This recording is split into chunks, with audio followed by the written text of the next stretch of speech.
SSC নিয়োগ 2016 মামলার রায় supreme কোর্টের আজকেই দিল। খুবই গুরুত্বপূর্ণ রায়। 25,753 জনের চাকরির ভবিষ্যৎ নিয়ে এই রায় ঘোষিত হলো। কি বলা হলো এই রায়ে? সুপ্রিম কোর্ট যেটা করেছে, এই রায় নিয়ে খুবই গুরুত্বপূর্ণ জটিল প্রশ্ন তুলেছে সুপ্রিম কোর্ট এই রায়ের ব্যাপারে।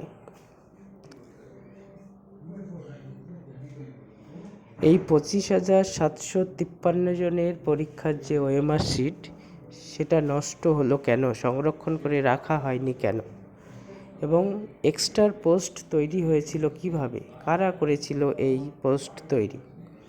আগামী সোমবার পর্যন্ত চাকরি বাতিলের হাইকোর্টের রায়কে বহাল রাখল সুপ্রিম কোর্ট। কোনো স্থগিতাদেশ দেয়নি এই রায়ের ব্যাপারে। সোমবারই রায় ঘোষণা।